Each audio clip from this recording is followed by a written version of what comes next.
3, 9.5, déterminer l'équation d'une droite selon certaines informations données. Alors ici, lorsqu'on va vouloir déterminer l'équation d'une droite, il y aura deux possibilités. Donc on va avoir un premier cas et un deuxième cas. Notre premier cas se trouve ici. Donc le premier cas, c'est lorsque je connais les coordonnées de deux points. Si les coordonnées de deux points de la droite sont données. Donc lorsque j'ai deux coordonnées, je suis en mesure de trouver mon équation de droite. Il va y avoir deux méthodes. Donc, j'ai la méthode, la première façon à gauche, qui est la façon pour retrouver la forme canonique que vous avez vue l'année passée en troisième secondaire. Cette méthode-là est encore bonne cette année, tu as le droit de la prendre. Si tu préfères travailler de cette façon-là, il n'y a pas de problème. Moi, pendant mon vidéo, ce que je vais prendre, ce que je vais t'expliquer, ça va être plutôt cette manière-là, la deuxième façon que je vais t'expliquer pour nous permettre de retrouver soit la forme canonique, mais la forme générale aussi. Donc, elle est intéressante et ça, c'est plus une méthode de quatrième secondaire. Mais comme je t'ai dit précédemment, tu as le droit d'utiliser ta méthode de troisième secondaire. Je vais axer mon information sur celle-ci, sur la deuxième façon. Par contre, je te donnerai la démarche pour celle du troisième secondaire. Donc,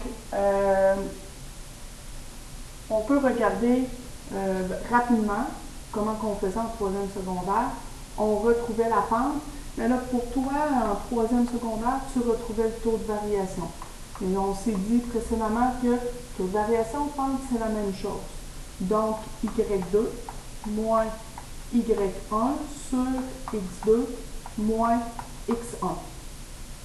Un taux de variation, aussi, on aurait pu écrire ça comme delta Y sur delta X. Le delta, c'est mon petit triangle qui est là. Mon delta représente la différence entre deux Y. Même chose pour le delta X. Donc, tu retrouvais tout d'abord ton A, puis nous autres, on va dire M. Pourquoi? Parce que souvent, on est dans aucun contexte.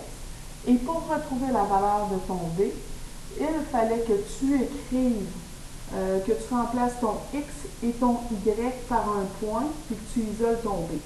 Donc, dans ton équation, Y est égal à AX plus B. Là, j'ai mis A, mais dans le fond, je vais aller l'effacer. J'aurais dû marquer M, excusez. Y est égal à MX plus B. Mais le M, c'est aussi la valeur de notre A, comme ça ici. OK.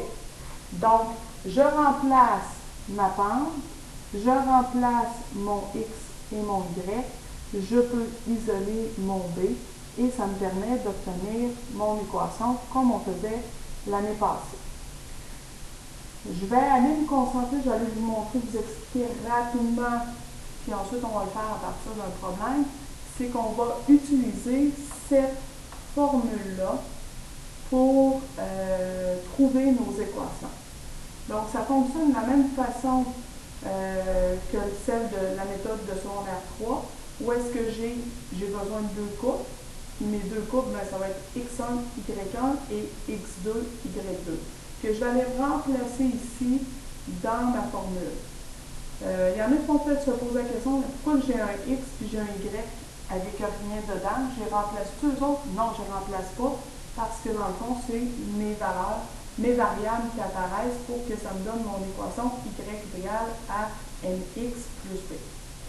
Et c'est très très simple parce que tout ce qu'on a à faire, c'est remplacer chacun de nos deux points par les valeurs dans notre équation et par la suite faire un produit croisé entre nos deux parenthèses. Ça va nous donner l'équation sous la forme de l'empire. Bon. Probablement que c'est insuffisant pour toi, mais de toute manière, on s'en va de l'autre côté, puis on va aller à l'autre page, puis on va aller faire notre exemple. Donc, tu vas voir, ça va être très simple. Ce que je vais faire, c'est comme je t'ai dit, je vais séparer ma feuille en deux, parce qu'ici, ça va être la première façon. Je vais te demander tantôt de la faire toute seule, puis je vais te l'écrire, je te donnerai la démarche, mais je ne la ferai pas animée. Donc, tu pourras quand même avoir ton modèle, mais la deuxième façon, c'est sur celle-là qu'on va se concentrer aujourd'hui. Donc, la deuxième façon. Donc, pas très compliqué, on me demande de retrouver l'équation de la droite, passant par les points moins 4 et moins 2, et 6 et moins 5. Donc, ces deux points-là, ce sont mes deux points que j'ai. Donc, je reconnais que j'ai deux points. Je suis capable de trouver une équation lorsque j'ai deux coordonnées. J'ai identifié mon x1, y1, mon x2, y2. J'aurais pu les inverser. Ça aurait pu être mon x2, y2, mon x1, y1, ça n'a pas d'importance. Donc, c'est moi qui décide au départ comment je vais. Donc, j'écris mon équation. y2 moins y1 en indice, pas en exposant. x2 moins x1 est égal à y moins y1 sur x moins x1. Je remplace. Donc, je remplace mon y2 par moins 5, moins mon y1 vaut moins 2, donc moins 2 plus 2, sur x2 6, moins mon x1 qui vaut moins 4, moins 4, donc plus 4, égale y demeure y, y1 c'était mon moins 2, donc moins 2 plus 2, x moins 4, donc plus 4. Alors, avant de faire mon produit croisé, je vais aller valider ici à gauche. Je suis capable de simplifier mon expression. Je vais le faire, ça va être plus simple pour lorsque je vais faire mon produit croisé. 5 plus, moins 5 plus 2, donc moins 3. Puis 6 plus 4, 10. Y plus 2 sur x plus 4. Lorsque je veux faire mon produit croisé, je veux multiplier mon moins 3. Et là, n'oublie pas, c'est ton moins 3 que tu veux multiplier avec tout ce qu'il y a ici en bas. Alors, quand je dis tout ce qu'il y a, il ne faut pas que j'oublie mes parenthèses parce que sinon, c'est comme si tu multipliais juste ton 3 avec ton x. Et là, il va falloir que je fasse présentement une distribution puisque je multiplie tout. Même chose pour mon 10. Mon 10 doit multiplier tout ce qu'il y a à l'intérieur de la parenthèse. Je fais des étapes supplémentaires. Quand tu seras à l'aise, tu pourras en sauter. Mais pour l'instant, je pense que d'écrire que tu dois faire moins 3 fois x plus 4 pourrait être une bonne idée et que tu dois faire 10 fois y plus 2, c'est une bonne idée aussi. Donc, à partir de là, je dois faire ma distribution de mon 3 sur ma parenthèse et de mon 10 sur mon y et sur mon 2. Bon. Alors, faisons l'opération. On va la faire en multiplication. Moins 3x moins 12 est égal à 10 y plus 20. C'est ici que je dois me décider à savoir si je veux une forme canonique ou si je veux une forme générale.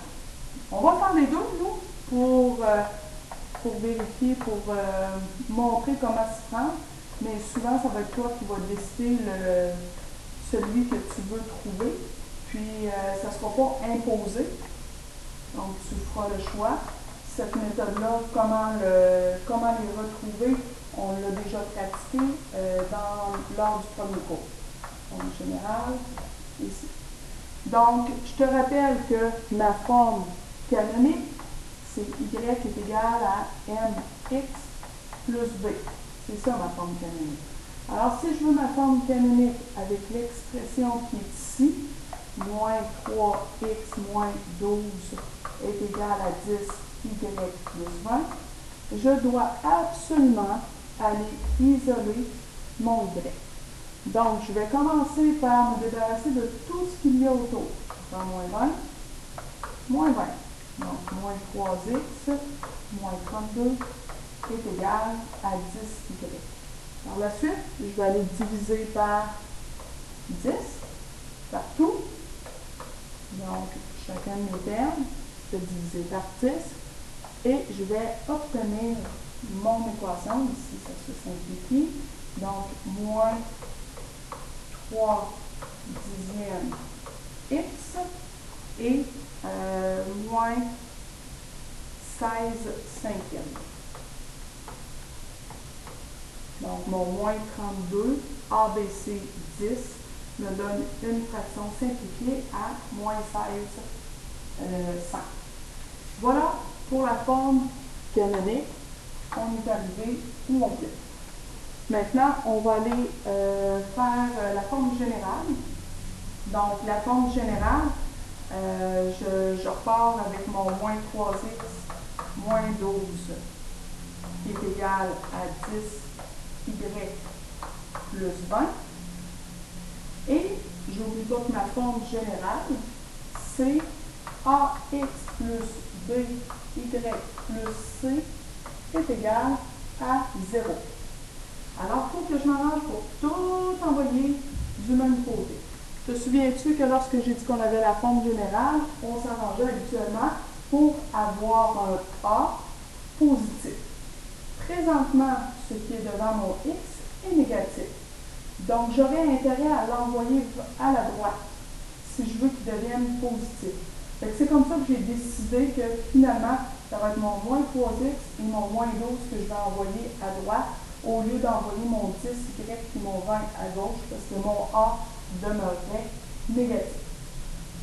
C'est pas mal en soi si tu le laisses négatif, mais comme j'ai déjà expliqué, tous les corrigés sont faits comme ça parce que c'est une convention mathématique pour être capable de se parler et de faire d'obtenir les mêmes résultats.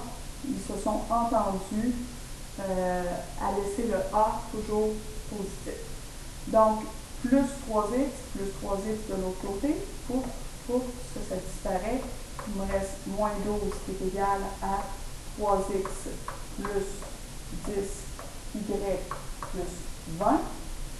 Et là, par la suite, la seule chose qui me reste à faire, c'est plus 12, et j'obtiens mon 0 comme je veux, 3x plus 10y, et un semblable ici, mon plus 20 et mon plus 12, qui me donne plus 32. Les deux équations qu'on a ici sont deux équations qui sont équivalentes. Donc, ces deux équations-là sont équivalentes, mais sont écrites différemment. Donc, on a obtenu la forme canonique, on a obtenu la forme générale, mais on ne transforme pas pour l'instant.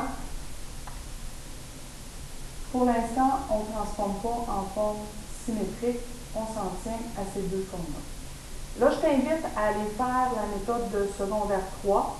Je vais aller te la donner, te la faire, mais pas te l'animer. Si jamais tu as quand même des difficultés, mais gêne-toi pas, tu peux venir me voir. Je m'en vais terminer, puis ensuite, je reviens. Voilà, vous avez la première méthode ici. Donc, je t'ai retrouvé la pente qui donne moins 10, comme de l'autre côté. Puis, je t'ai montré comment retrouver le B en remplaçant ma pente, en remplaçant par la suite mon Y et mon X par un point qui fait partie de ma droite. Ça m'a permis d'aller retrouver la valeur de mon B. Donc, j'ai mon B, j'ai mon B, j'ai mon A. Je peux donc écrire mon équation sous la forme canonique, comme tu as appris en secondaire 3. Voilà, ça termine pour la première façon de retrouver une équation avec deux coordonnées.